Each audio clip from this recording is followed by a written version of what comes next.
Dios los bendiga y buenos días o tardes a todos los que ven esta grabación. Esta es la clase correspondiente al próximo domingo.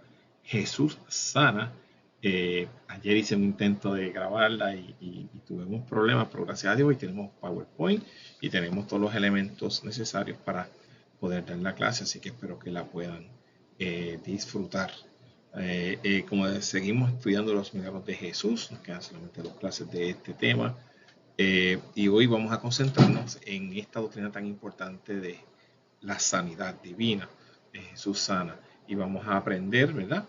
Los objetivos, lo que queremos lograr, aprender con esta clase, es particularmente, precisamente, ver la diferencia entre el pecado y la enfermedad. Ese es uno de nuestros objetivos, analizar el origen y final de la enfermedad, ¿verdad? Vamos a conversar un poco sobre ese concepto de la enfermedad y vamos a ver lo que se pregona correctamente en el término de la sanidad divina. Esos son los objetivos que tenemos para esta clase.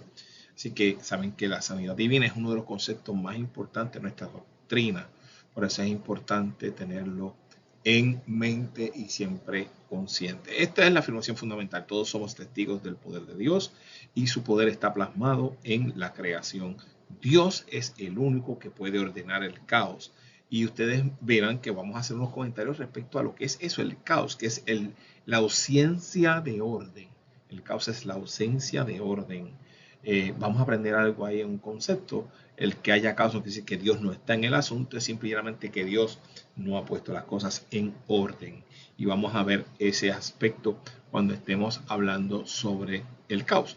El versículo para meditar dice, pero clamaron a Jehová y los libró de sus aflicciones. Envió su palabra y sanó y los libró de su ruina, que es el Salmo 107, 19 al 20. Así que con esto en mente, creo que es importante que leamos la lectura en clase. Siempre lo hago acá para que tengan una idea. Vamos a estar leyendo en 2 áreas de la palabra. Una es Mateo 14, del 34 al 36. Vamos a ver ahí el milagro, la interacción que se da. Y luego vamos a ver ahí en Lucas 6, del 17 al 19. Voy a proceder a leer en lo que está en el expositor, la lectura en clase. La palabra de Dios se lee y dice, y terminada, Mateo 14, 34, y terminada la travesía, vinieron a tierra de Genezaret. Y cuando le conocieron los hombres de aquel lugar, enviaron noticia por toda aquella tierra alrededor y trajeron a él todos los enfermos, ¿verdad? El 36 dice, y le rogaban que les dejase tocar solamente el borde de su manto. Y todos los que lo tocaron quedaron sanos. Algo que vamos a aprender, ¿verdad? Es ese por qué querían tocar el borde de su manto. Y eso lo vamos a aprender en la clase del día de hoy. Y vamos a contextualizar en la cultura de ese tiempo que era eso, el borde del manto. El versículo 17, aquí ya estamos en Lucas, capítulo 16, cambiamos aquí. Lucas capítulo 6, debí decir, versículo del 17 al 19. Y ahí dice, descendió con ellos y se detuvo en un lugar llano, en compañía de sus discípulos y de una gran multitud. De una gran multitud de gente de toda Judea, de Jerusalén y de la costa de Tiro y de Sidón, que había venido para oírle y para ser sanados de sus enfermedades. La fama de eso se corrió por todas partes, ¿verdad? El 18, que es un versículo importante para nuestra discusión, dice, y los que habían sido atormentados de espíritus inmundos eran sanados. Ya hemos hablado varias veces, ¿verdad?, de cómo los espíritus atormentan a algunas personas con enfermedades. Y aquí mencionan eso. Y el último versículo que tenemos de esta lectura en clase, el 19, dice, y toda la gente procuraba tocarle, porque poder salía de él y sanaba a todos. Esa es la lectura en clase y como le dije, vamos a estar versando un poco sobre el tema de esa sanidad divina, y esa expresión de Jesús sana es una expresión gloriosa, como dice aquí en el slide, ¿verdad? Lo tengo aquí para que ustedes puedan seguir lo que estamos discutiendo. Es un postulado del pasado, pero sabemos que la sanidad es muy presente y es uno de los postulados o de las doctrinas básicas. Nosotros creemos que Cristo salva, Cristo sana, bautiza y viene de nuevo. Es uno de los elementos principales de nuestra creencia. Y creemos que la capacidad de sanar, de romper con ese yugo de la enfermedad, es una capacidad muy presente, muy real en nuestra fe, ¿verdad? Que lo creemos por fe y lo hemos visto en nuestras vidas, ¿verdad? Así que ese sacrificio que Jesús hizo en la cruz, que es lo que llaman el sacrificio vicario, y vicario quiere decir que lo hizo en lugar de otro, lo hizo sacrificio por lo que le tocaba hacer a usted. Vicario es cuando uno hace algo por alguna persona. Así que el sacrificio vicario que tuvo Jesús en la cruz por su sangre, por su muerte, nosotros hemos alcanzado el beneficio, varios beneficios. Uno es perdonar los pecados, salvar al perdido, liberta al cautivo, y cuando dice el cautivo del pecado, de la muerte causada por el pecado, y sana al enfermo. Por eso es que nosotros creemos que Cristo salva, sana, bautiza y viene de nuevo, gracias a ese sacrificio que Él tuvo. Así que cualquiera que sea la actitud sobre la sanidad divina, la lección lo que busca es cimentar lo que la Biblia nos dice sobre esto y atender esto de una manera adecuada. Bien, sigo al siguiente slide. Aquí quiero introducir el tema de lo que es este concepto del caos. Ya les decía a ustedes que el caos es una observación, ¿verdad? Proviene de la observación del hombre hacia lo que lo rodea. Caos se define como ausencia de orden. La observación de cuando algo está desordenado, hay cosas que pueden existir, pero si no ponen en el orden correcto no son de ningún provecho. Así que esta observación de lo que ocurre alrededor de él es lo que se habla en muchas de las filosofías humanas y muchos de los pensamientos humanos, lo que llaman del concepto filosófico del caos. La Biblia hace referencia a esto en varias áreas. Una de las cosas que vamos a ver es que en el concepto claro de lo que hay en respecto del orden de las cosas se deterioran según va pasando el tiempo. Y esta simple observación conduce al nacimiento del concepto filosófico del caos. Las cosas van cayendo en una situación donde el desorden es la ausencia del orden de Dios, es la ausencia de que a veces no se ha puesto las cosas en orden. Ahora bien, el caos no solamente es presentado en la Biblia, también se presenta en otras culturas, en otros conceptos. Aquí vamos a ver uno de ellos, que vemos aquí en la comparación que se usa en las religiones y pensamientos durante la creación. Ustedes tienen que haber recordado, aquí ven una que es previa, no de nuestra creencia, pero es previa en los tiempos más tempranos, una creación para la babilónica en el Enuma Elis. La diosa del mar Tiamat representaba el caos sin límite y el poder del océano. Pero para traerlo a usted a lo que yo conocemos más, la Biblia misma hace referencia a que había un desorden. Al principio había un caos, una falta de organización. Porque fíjese que en Génesis decía que en el principio la tierra estaba vacía, desordenada y vacía, ¿verdad? Y las tinieblas estaban sobre la faz de la abismo. O sea, las cosas estaban creadas, pero no estaban en el orden divino. Quizás algo bien importante que deban entender y que podamos saber es que Dios existe desde antes de que hubiera nada. O sea, primero no debo decir Dios no existe, porque Dios es. Los seres que son eternos no tienen principio ni fin, así que no puedo decir que existe porque no tiene principio. Dios es. Sí, sé que ese concepto se queda trabajo para algunas personas como nosotros entenderlo, pero Dios siempre ha sido, así que eso que dije que existe es un disparate. Dios es. Entonces, como siempre ha sido, cuando la tierra estaba desordenada y vacía, habían elementos que habían sido creados, pero no habían sido ordenados. Así que lo que quiero es que aprendan esto. Cuando hay caos, eso quiere decir que Dios no está. Dios pudiera estar en el caos. Pero el caos no es parte de la naturaleza de Dios. Dios lo que hace es que organiza las cosas para que haya un orden. Y así pasó con la creación. Ordenó el caos para que hubiera lo que tú conoces como los cielos y la tierra. Porque es importante que entendamos que Dios hizo todo y según lo iba haciendo, algo que usted iba diciendo o viendo es que, esto ya lo discutí, ¿verdad? Dios existe antes del orden. Algo que es importante que usted lleve o vaya entendiendo es que según iba haciendo su creación, usted ve que él decía cada vez que terminaba y Dios decía y lo que hizo fue bueno al finalizar de cada día.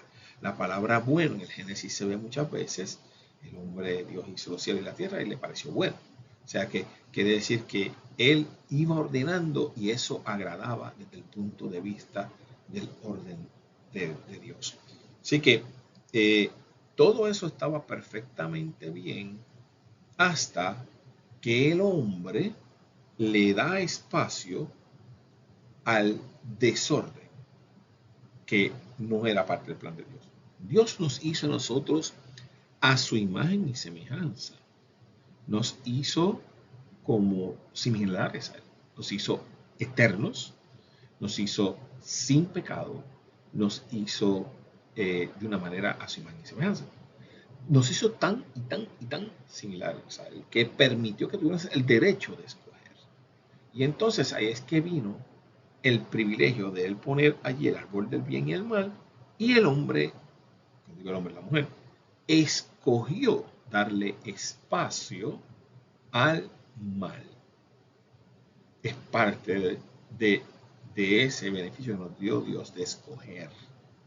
Una vez el hombre escoge y deja que el mal entre, ¿verdad? Ahí empieza lo que nosotros vemos, el deterioro de los elementos que Dios nos dio. Por cuanto Dios castigó al hombre y maldijo la tierra, porque le dio espacio al pecado. Fíjense que el plan de Dios no tenía el pecado en el medio. Estaba la posibilidad allí porque le dio el privilegio al hombre de escoger.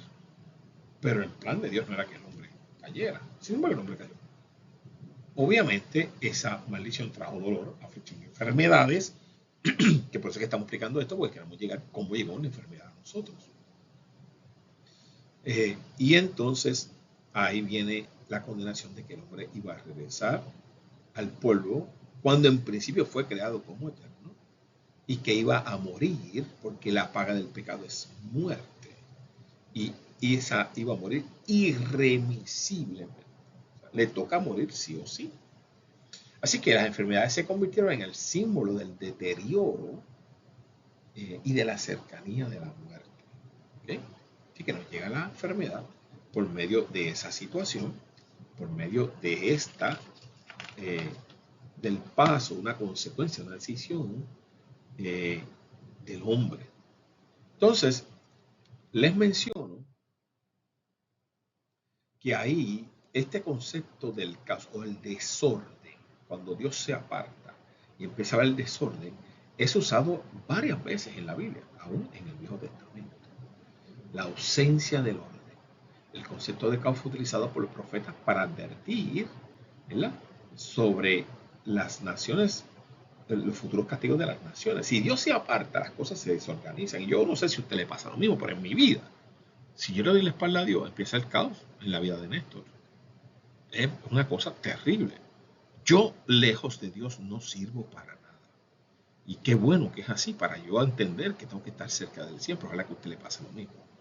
Isaías y Jeremías a menudo predicen desolación y caos como castigo de Dios a las naciones. Cuando Dios quita su mano, el desorden entra. Entonces, siempre queremos anhelar que Dios esté y nos tenga en su perfecto plan, porque en el perfecto plan de Él todo funciona. En el contexto de la clase de hoy, la enfermedad la vemos como un elemento del desorden. Ahorita voy a hablar un poco más de eso.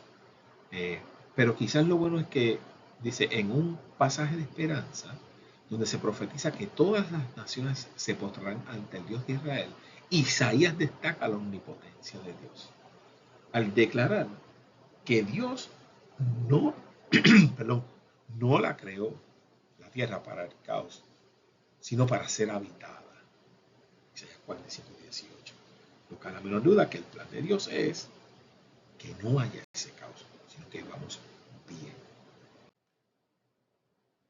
Entonces ahora volvemos acá a la lectura que estamos haciendo en Mateo y vamos a hablar un poco de esa enfermedad, ¿verdad? Y de lo que pasó con estos residentes de Genesaret, ¿verdad? Que cuando ellos escuchan que Jesús va para allá, ellos se allegan con sus peticiones de sanidad y básicamente todo el mundo, la fama de Jesús se corrió por todos lados, de que tenía la capacidad de sanar a los enfermos, ¿verdad? Y eso es natural. Y empieza a ver y se va a proclamar a través de estos milagros esa autoridad de Jesús como Hijo de Dios, como Dios en la tierra en este momento, como un enviado, como el Mesías, el poder sobre el desorden de la enfermedad. El caos y la enfermedad parecieran ser sinónimos, ¿verdad? Tienen relación entre ellos. No hay enfermedad que traiga alegría, orden y bienestar. Ninguna enfermedad trae ese tipo de beneficio. La enfermedad nos dice y nos reta mucho hacia cuestionar nuestra fe. Cuando estamos en situación de enfermedad, muchas veces nos cuestionamos, ¿verdad? ¿Quiénes somos y por qué creemos y tenemos fe? El relato de Mateo lo que hace es poner en contexto, ¿verdad? Poner en contexto toda esta situación fascinante de decir cómo Jesús tiene poder sobre esa enfermedad. Así que algo que es bueno que sepamos, que antes de estos versículos ya los apóstoles habían aprendido varias cosas sobre lo que Dios o Jesús puede hacer en un momento de caos o de una situación muy, muy difícil. Ustedes saben que la palabra de Romanos dice, y sabemos que a los que aman a Dios, todas las cosas le obran para bien. Ya en versículos anteriores, ya ellos habían visto cómo Jesús había alimentado a los 5,000. Había hecho milagros, el milagro de los panes y los peces. Y vimos cómo había logrado atender una escasez con algo que no había forma de darle comida a tantas personas de panes y peces. Así que ya los apóstoles habían visto la grandeza de Dios en esto. No solamente eso, seguido eso, viene la tormenta y ven cómo camina Pedro sobre las aguas, ¿verdad?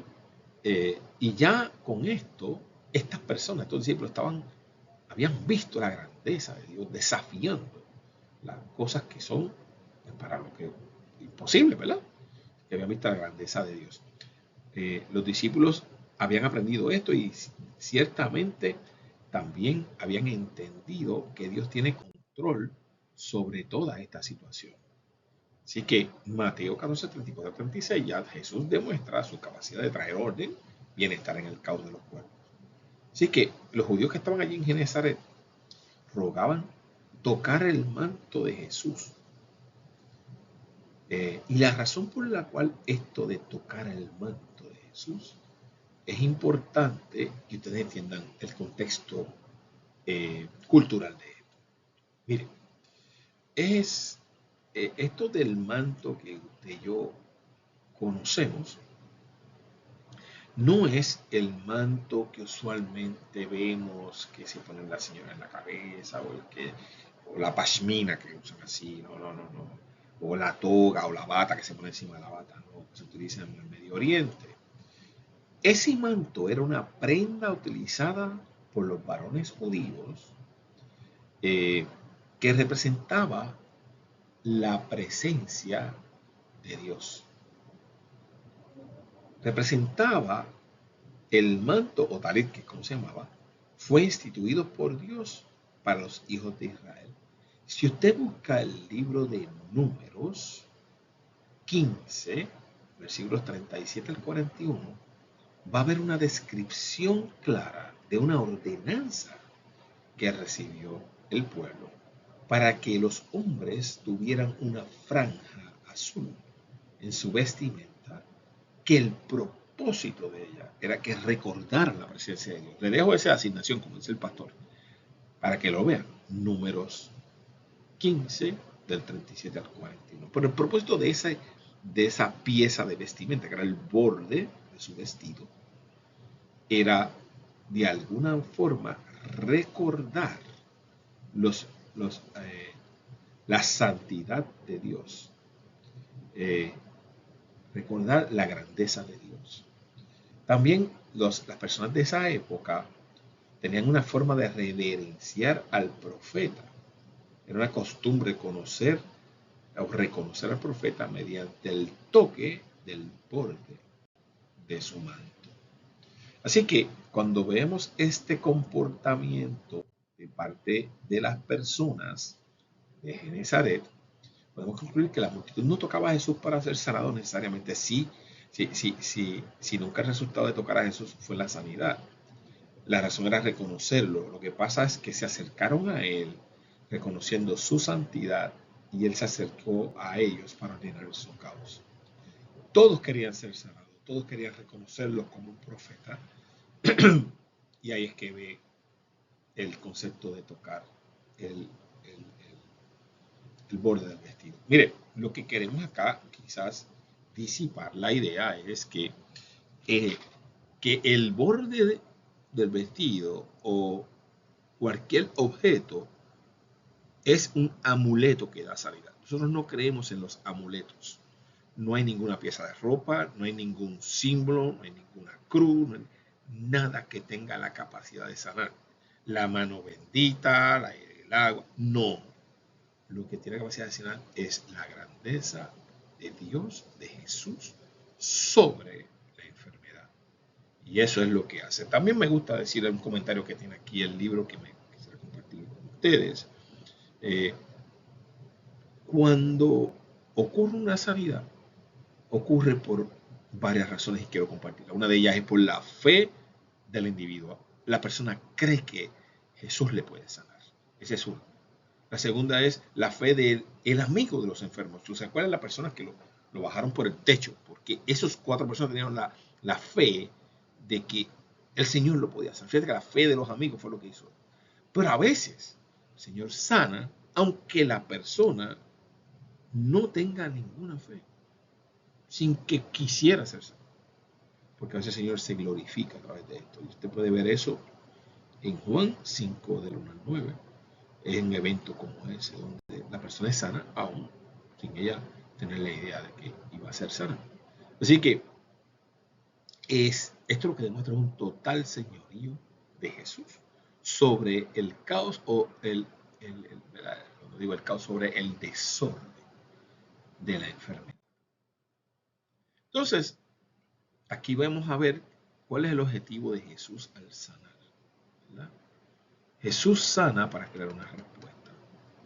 El Señor Jesucristo, como dice el comentarista aquí, entiende y sabe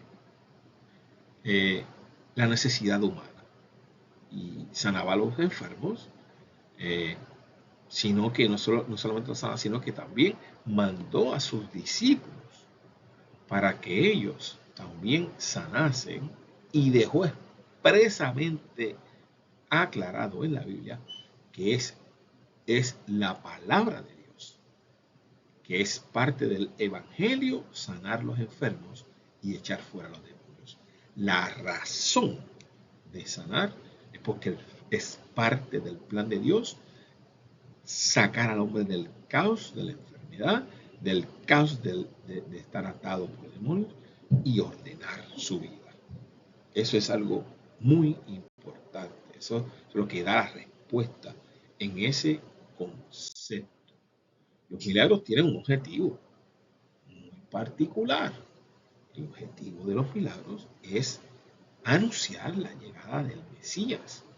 Recuerden, las personas veían cosas que eran imposibles, manos secas que se sanaban, muertos de 4 días que se levantaban, gente caminando por encima del agua. La intención del milagro es que la gente se da cuenta que tienen al frente al Mesías. La intención del milagro en tu vida que me está escuchando, la tuya, que hoy me escuchas en esta mañana o tarde, es que tú te des cuenta que Dios está ahí para ti y que Dios es grande, más grande que tus problemas. Así que el objetivo de cada milagro que se ve es convencerte a ti de que Dios está contigo. Así que es inevitable y necesario pregonar las buenas nuevas de salvación.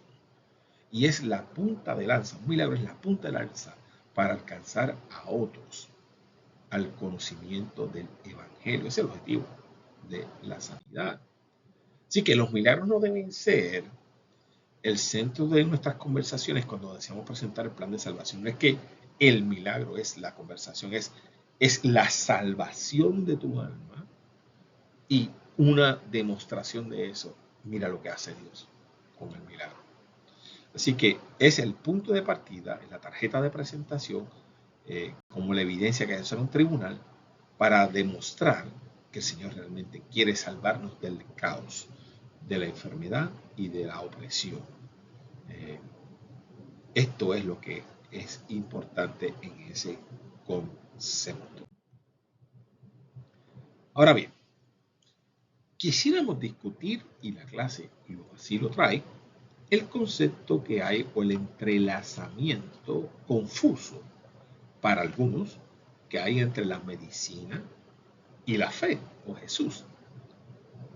Bueno, se dice que, y la Biblia dice muy claro, el testimonio dice que salía poder de Jesús y sanaba a todos. No cabe la menor duda que la sanidad provenía del poder que viene de Dios para sanar. No hay nada más importante y necesario para el ser humano que tener salud. Así que la salud era lo que todos querían y buscaban. En los tiempos de Jesús, ¿verdad? Los avances en medicina eran muy, muy limitados. Las personas no tenían muchas alternativas. Ahora en estos tiempos es un poco diferente, pero en la época de Jesús te le daba cualquier enfermedad, un catarrito, por así decirlo, y no había los antibióticos que hay ahora, ¿verdad? Bueno, no se vaya muy lejos. Si usted se enfermaba en el año 2020 de COVID, usted podría morirse, porque no había mucho para resolverle, ¿verdad? Ya en la segunda mitad del 2020, quizás ya en el 2021, usted le vacunaban y usted podría tener un chance de ir un poco mejor, porque la ciencia avanzó rapidísimo y pudo atender muchas de estas situaciones de salud. Ahora bien, lo importante que queremos traer aquí es que en la actualidad sigue siendo un problema muy importante la salud y los servicios médicos son muy importantes. Ahora bien, ¿cómo mantenemos ese balance entre la fe y la medicina? Por cierto tiempo se ha observado la fe y la medicina como puntos contrarios. Mucha gente piensa que uno va contra el otro. Tengo fe o está la medicina. Yo le voy a decir algo y que le habla, ustedes saben, yo soy farmacéutico de profesión, soy nacido y criado en el Evangelio, así que yo fui levantado en un principio de fe, de sanidad de la palabra y de todo. Sin embargo, yo pienso que la ciencia, que es conocimiento que hemos adquirido a través ¿verdad?, de la búsqueda de evidencia, de datos, de la observación, de la formulación de hipótesis, hacemos teorías y hacemos observaciones que luego se convierten en ley o reglas de la ciencia a través de nuestras observaciones. Pero Dios ya lo había hecho todo, lo tenía todo listo, todo estaba creado. Nosotros nos estamos dando cuenta a través de la ciencia de lo que ya existe. Así que yo creo que el conocimiento de ciencia es simple y llanamente es una expresión que tú estás entendiendo lo grande que es Dios. Pero ya la ciencia estaba allí, ya eso estaba creado. El mundo microscópico estaba allí, el mundo nuclear estaba ya creado, las partículas, los microorganismos, el cosmos, todo lo que hoy usted ve que es ciencia, ya eso fue creado y yo creo por fe que fue creado por Dios. Pienso que decir que la ciencia es contraria y niega a Dios, bueno, eso es un pensamiento de alguien que no tiene fe. Yo como vivo por fe, creo por fe que aunque Dios yo no lo pueda medir y lo pueda explicar en una ecuación matemática, Dios está ahí porque puedo ver el resultado de su expresión en mi vida. Y los científicos, aún en las cosas que ellos aún no conocen, porque ellos no pueden explicarlo todo, tienen que creer por fe. Porque no todas las hipótesis se pueden probar a la saciedad. Pudiera ser, pudiera no ser. No me quiero meter en el pensamiento filosófico de esto, pero algo le puedo decir. La fe y la ciencia, si algo, se complementan. Dios usa el milagro de la ciencia a veces para sanar. Dios sabe en dónde tú pones tu fe. Si tú pones tu fe en las manos de un hombre, de una persona, tu fe está siendo colocada erróneamente. Pero si tú pones la fe en el Dios de la ciencia, la cosa es muy diferente. Así que yo creo que discutir eso y ver esto en países desarrollados se ha creado una dependencia en la medicina, sin duda alguna. Y en tratamientos. Y a veces pues piensan que los doctores son la única alternativa. Yo creo que los doctores son una herramienta de Dios. Así que creo que no debemos permitir que nuestras convicciones cambien. Dios usa todo lo que tengas a tu alrededor para beneficio tuyo, incluyendo la ciencia, incluyendo al médico, incluyendo todo aquello que esté en las manos de Él. Es bueno que sepan que Jesús no llega a nuestro socorro cuando la ciencia ha fallado. Dios siempre está ahí. Dios siempre está ahí.